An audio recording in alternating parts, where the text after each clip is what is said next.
Bulletin की शुरुआत बॉलीवुड की एक बड़ी खबर से। अभिनेता सलमान खान को बीती रात पनवेल के फार्म हाउस पर सांप ने काट लिया था। सलमान खान को रात 3 बजे नवी मुंबई के एमजीएम अस्पताल में भर्ती कराया गया। 6 घंटे बाद सलमान को अस्पताल से डिस्चार्ज कर दिया गया। सांप जहरीला नहीं था। सलमान की तबीयत अभी ठीक है। सलमान सुबह 9 बजे अपने फार्म हाउस लौट गए।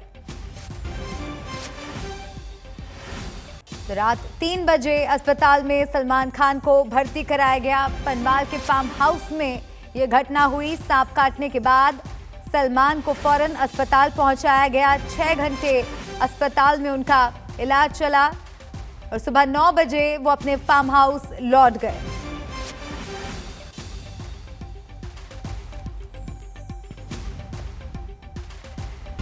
तो 6 घंटे तक अस्पताल में इलाज सलमान खान का चला। पनवेल के फार्म हाउस की घटना है। बताया जा रहा है कि न्यू ईयर सेलिब्रेट करने के लिए पनवेल फार्म हाउस सलमान खान गए थे और कल रात को उनके साथ ये घटना हुई। सांप ने उन्हें काट लिया, जिसके बाद करीब रात 3 बजे उन्हें अस्पताल में भर्ती कराया गया। डॉक्टर के मुताबिक सांप जहरीला नहीं था। इलाज के बाद अब वो फार्म हाउस वापस लौट आए हैं। ये बड़ी खबर। सलमान को सांप ने काट लिया। पनवेल के फार्म हाउस की ये घटना है।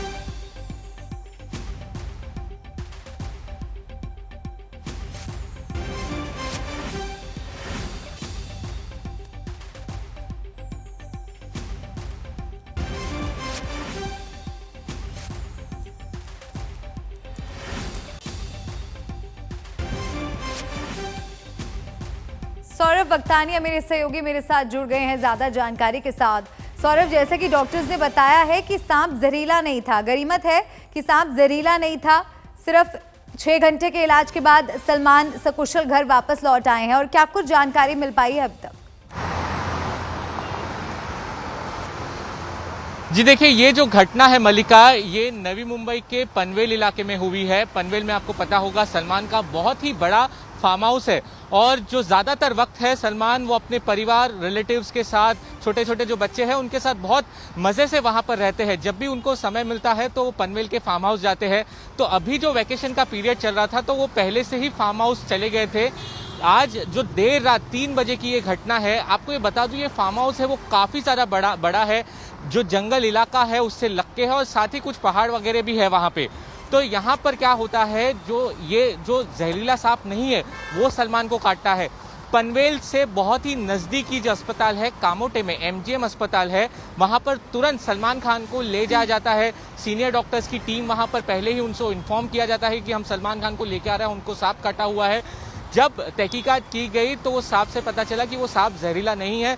फिर भी उन्हें जो एहतियातन तौर पे जो है उनको अंडर ऑब्जर्वेशन रखा गया था। उनको जो फर्स्ट एड है, जहां पर उनको सांप काटा वहां पे फर्स्ट एड दिया गया और 9 बजे के करीब, मैं आपको बता दूं, सुबह 9 बजे के करीब उनको एमजीएम, जो कामोटे की एमजीएम हॉस्पिटल है, वहां से उनको डिस्चार्ज दिया गया और वो सकुशल अपने पैर पे चल के गए हैं। यानी कि उनको ज्यादा कोई गंभीर चोटें नहीं आई, ज्यादा इंजरीज नहीं है, क्योंकि वो सांप जो है वो जहरीला नहीं था। ये अच्छी बात रही। वो वापस अब अपने फार्म हाउस पर लौट चुके हैं और इस घटना की जांच अब आगे की जो है वो पुलिस भी वहां की कर रही है कि किस तरीके की वो सांप वहां पर आया, और वन विभाग से भी वो बात करेगी। और एक शुक्रिया सौरभ, तमाम अपडेट दर्शकों तक पहुंचाने के लिए। आगे बढ़ते और अब खबर बिहार से। बिहार के मुजफ्फरपुर में दर्दनाक हादसा हुआ है। यहां एक नूडल्स फैक्ट्री का बॉयलर फटने से 6 लोगों की मौत हो गई। धमाका इतना बड़ा था कि आसपास की कई फैक्ट्रियों की छत उड़ गई। विस्फोट की आवाज सुनकर आसपास के इलाके के लोग जुट गए। कुछ लोगों के मलबे में फंसे होने की आशंका है। जिलाधिकारी, एसएसपी और एसडीआरएफ की टीम मौके पर मौजूद है। तो नूडल्स फैक्ट्री में हुआ जबरदस्त धमाका, ये इस वक्त की बड़ी खबर आपको बता रहे हैं। मुजफ्फरपुर में फैक्ट्री में धमाका हुआ है। 6 लोगों की दुखद मौत इस घटना में हो गई है। कई लोग घायल हुए हैं और कई लोगों के अभी भी मलबे में दबे होने की आशंका है। तो राहत बचाव का काम यहाँ पर जारी है, लेकिन बताया जा रहा है कि धमाका इतना जबरदस्त था कि आसपास कि कई फैक्ट्रियों तक इसकी गूंज सुनाई दी। जिला अधिकारी, एसएसपी और एसडीआरएफ की टीमें मौके पर मौजूद हैं और तस्वीरें देखकर आप अंदाजा लगा सकते हैं कि कितना भीषण हादसा हुआ है।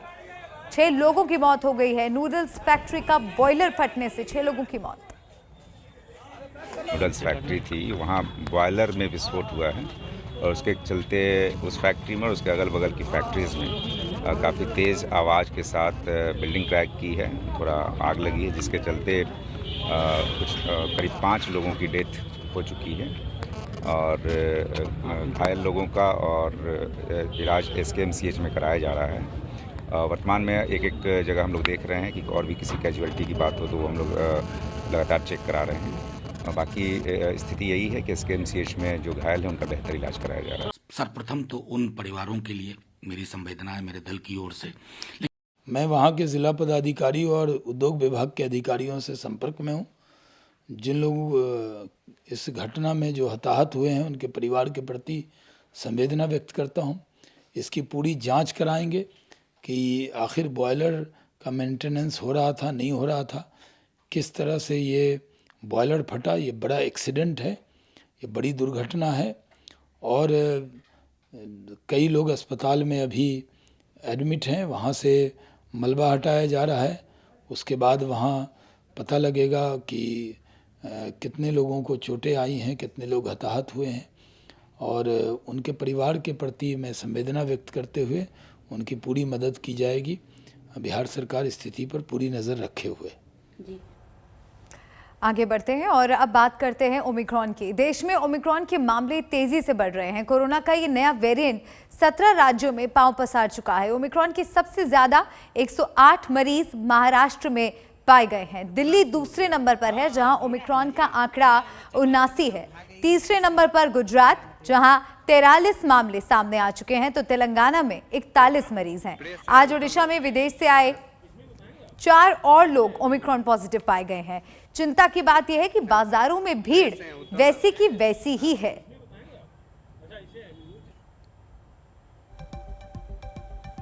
तो लगातार राज्य सरकारें पाबंदियां लगा रही हैं। कई राज्यों में नाइट कर्फ्यू का दौर लौट आया है, लेकिन फिर भी बाजारों का जो हाल है वो चिंता पैदा करती है, क्योंकि लोग लापरवाही कर रहे हैं। बहुत सी जगहों पर अभी भी लोग मास्क की अहमियत को नहीं समझ रहे हैं। भीड़ भड़ाके की जगहों पर जाने से भी लोग परहेज नहीं कर रहे हैं। और जिस तरह से, जिस तेजी से ओमिक्रॉन के केसेस देश भर में बढ़ रहे हैं, उसको देखते हुए बेहद सावधान और सजग रहने की हम सभी को जरूरत है। नया साल आने वाला है। इस मौके पर शिरडी के साईं मंदिर में हर साल हजारों लोग जुटते हैं। ओमिक्रॉन के बढ़ते मामलों को देखते हुए शिरडी साईं बाबा मंदिर में दर्शन व्यवस्था को लेकर बदलाव किए गए हैं। सुबह 6 बजे से रात 9 बजे तक दर्शन की इजाजत होगी। रात 9 बजे से सुबह 6 बजे तक सभी श्रद्धालुओं के साईं दर्शन पर पाबंदी। सुबह 4:30 की कक्कड़ आरती और रात 10:30 बजे की शिजारती होगी, मगर श्रद्धालुओं को प्रवेश नहीं मिलेगा। साईं बाबा प्रसादालय भी रात 9 बजे तक ही खुला रहेगा।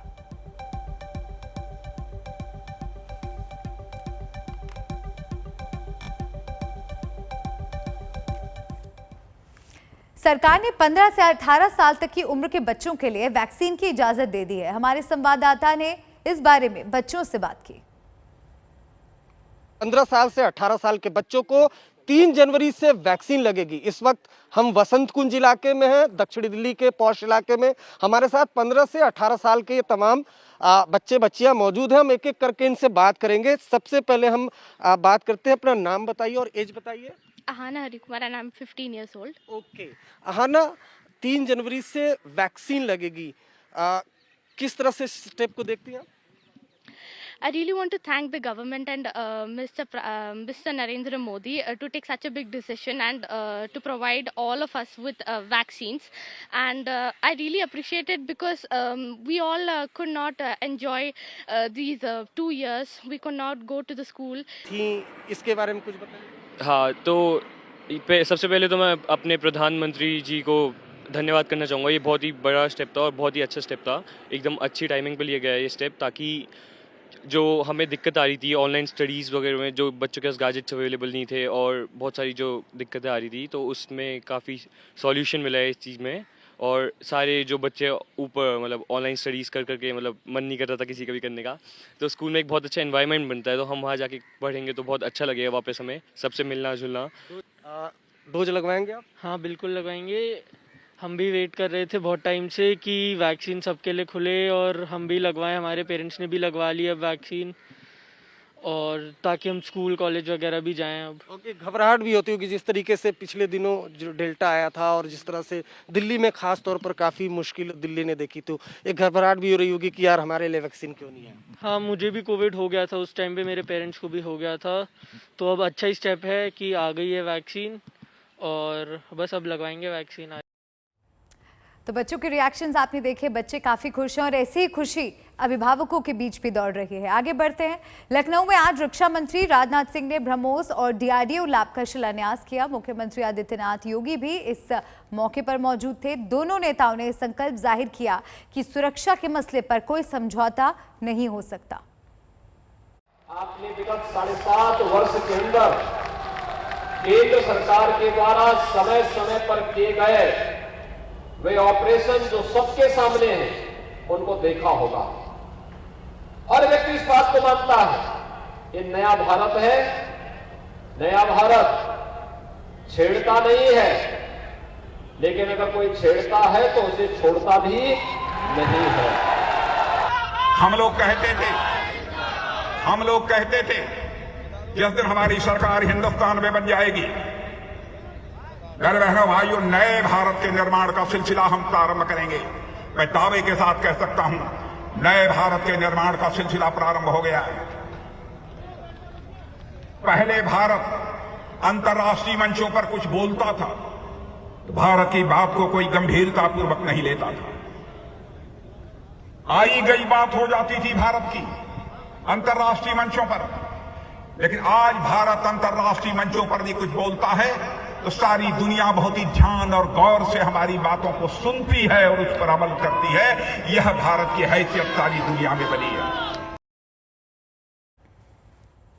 यूपी चुनाव में कांग्रेस का नया नारा है, लड़की हूं लड़ सकती हूं। आज कांग्रेस ने इसको लेकर लखनऊ और झांसी में लड़कियों की मैराथन रेस का आयोजन किया। लखनऊ में मैराथन की इजाजत नहीं मिली, लेकिन झांसी में बड़ी संख्या में लड़कियों ने मैराथन रेस में हिस्सा लिया। पूर्व केंद्रीय मंत्री प्रदीप जैन ने रेस को हरी झंडी दिखाई।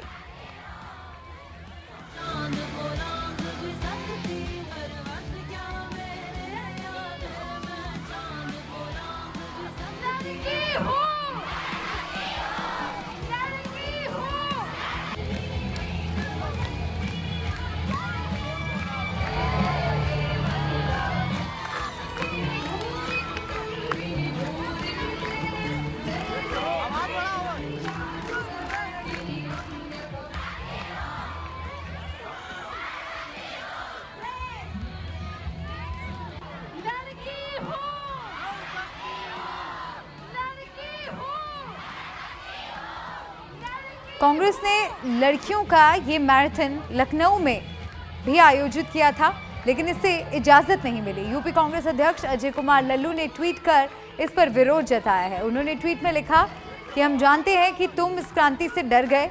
लखनऊ की अनुमति रद्द करने की तुम्हारी मंशा बीच चौराहे पर उजागर हो गई है।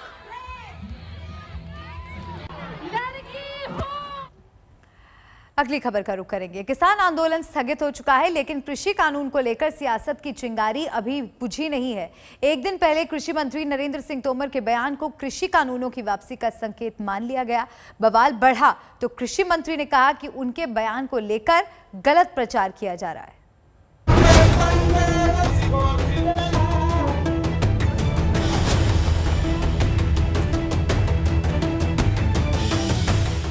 करीब 1 साल तक दिल्ली की सरहदों पर घेराबंदी और आंदोलन के बाद किसानों की वापसी के अभी 15 दिन भी नहीं बीते कि कृषि बिल को लेकर फिर कोहराम मच गया। नागपुर के एक कार्यक्रम में कृषि मंत्री नरेंद्र तोमर ने कहा कि उनकी सरकार ने किसानों के हित में कृषि कानूनों को बनाया था और वो फिर से इस दिशा में आगे बढ़ सकते हैं। हम कृषि सुधार कानून लेकर आए थे, कुछ लोगों को रास नहीं आया, लेकिन वो 70 वर्षों की आज़ादी के बाद एक बड़ा रिफॉर्म था जो नरेंद्र मोदी जी के नेतृत्व में आगे बढ़ रहा था। लेकिन सरकार निराश नहीं है, हम एक कदम पीछे हटे हैं, आगे फिर बढ़ेंगे, क्योंकि हिंदुस्तान का किसान यह हिंदुस्तान की बैकबोन है, और अगर बैकबोन मजबूत होगी तो निश्चित रूप से देश मजबूत होगा। कृषि मंत्री के इस बयान को विपक्ष ने किसानों के खिलाफ मुद्दा बना दिया। कांग्रेस ने सवाल उठाया कि बीजेपी के अलग अलग नेता कृषि कानूनों को फिर से लाने की बात क्यों कर रहे हैं। पहले कलराज मिश्र ने बोला कि ये तीनों काले कानून हम वापस लाएंगे, फिर भाजपा के सांसद साक्षी महाराज ने बोला, और अब स्वयं कृषि मंत्री ने बोला। तो इसका मतलब क्या प्रधानमंत्री जी की माफी भी झूठी है? क्या प्रधानमंत्री जी की माफी भी एक जुमला है? वो वैसा ही जुमला है कि 15 लाख रुपए आ जाएंगे, वैसी ही क्या माफी थी? अगर ये जुमला नहीं था प्रधानमंत्री जी की माफी, तो प्रधानमंत्री जी स्पष्टीकरण दें और नरेंद्र तोमर जी अपनी बात के लिए भारत के 62 करोड़ अन्नदाताओं से माफी मांगे। राहुल गांधी ने ट्वीट किया कि देश के कृषि मंत्री ने मोदी जी की माफी का अपमान किया है। ये बेहद निंदनीय है। अगर फिर से कृषि विरोधी कदम आगे बढ़ाए तो फिर से अन्नदाता सत्याग्रह होगा। पहले भी अहंकार को हराया था, फिर हराएंगे। किसान संगठनों ने भी कृषि मंत्री के बयान पर सख्त नाराजगी जताई। किसान संगठनों ने चेतावनी दी कि हम दिल्ली से वापस चले गए हैं, लेकिन दोबारा आने में देर नहीं लगेगी। ਇਹ ਲੋਕਾਂ ਦੇ ਖਿਲਾਫ ਕਾਨੂੰਨ ਬਣਾਉਣਗੇ, ਪਰ ਲੋਕਾਂ ਨੇ ਬਰਦਾਸ਼ਤ ਨਹੀਂ ਕਰਨਾ। ਲੋਕ ਵੱਡੀ ਪੱਧਰ ਤੇ ਕੁੱਲ ਹਿੰਦੂ, ਹੁਣ ਇਹਨਾਂ ਨੂੰ ਪਤਾ ਲੱਗ ਗਿਆ ਦੀ ਵੀ ਯੂਪੀ ਸਾਡੇ ਕੋਲੋਂ ਗਈ, ਹਰਿਆਣਾ ਸਾਡੇ ਕੋਲੋਂ ਗਿਆ, ਦੂਜੇ ਸੂਬਿਆਂ ਦੇ ਵਿੱਚ ਇਹਨਾਂ ਦਾ ਵਿਰੋਧ ਹੋਣ ਲੱਗ ਗਿਆ। ਇਹ ਵੋਟਾਂ ਕਰਕੇ ਇਹ ਪਿੱਛੇ ਹਟੇ ਨੇ, ਪਰ ਜੇ ਇਹ ਦੁਬਾਰੇ ਇਹੋ ਜਿਹੇ ਕਾਨੂੰਨ ਲੈ ਕੇ ਆਉਣਗੇ ਤਾਂ ਲੋਕ ਉਹਨਾਂ ਨੂੰ ਬਰਦਾਸ਼ਤ ਨਹੀਂ ਕਰਨਗੇ। ਇਹਨਾਂ ਤੋਂ ਕੋਈ ਨਹੀਂ ਡਰਦੇ ਜਦੋਂ ਜੇ ਮਾੜਾ ਜੀ ਕਿਰਾਂ ਆਵਾਜ਼ ਤਾਂ ਮਾਰਨ ਸਾਡੇ ਆਗੂ, ਉਦੋਂ ਵੱਧ ਚੜ ਕੇ ਦੁੱਗਣੀ ਚੌਗਣੀ ਗਿਣਤੀ ਉੱਥੇ ਪਹੁੰਚੂਗੀ। ਇਹਨਾਂ ਦੇ ਬਿਆਨਾਂ ਬੂਨਾਂ ਨਾਲ ਕੁਝ नहीं होने लगा हैगा। जिस किसान आंदोलन को लेकर तमाम विवादित बयान आते रहे और आखिरकार कृषि कानूनों की वापसी का फैसला करना पड़ा, अब कृषि मंत्री के नए बयान पर शुरू हुए बवाल को खुद कृषि मंत्री ने शांत कर दिया। नरेंद्र सिंह तोमर ने अगले ही दिन ग्वालियर में कहा कि उनके बयान को लेकर दुष्प्रचार किया जा रहा है।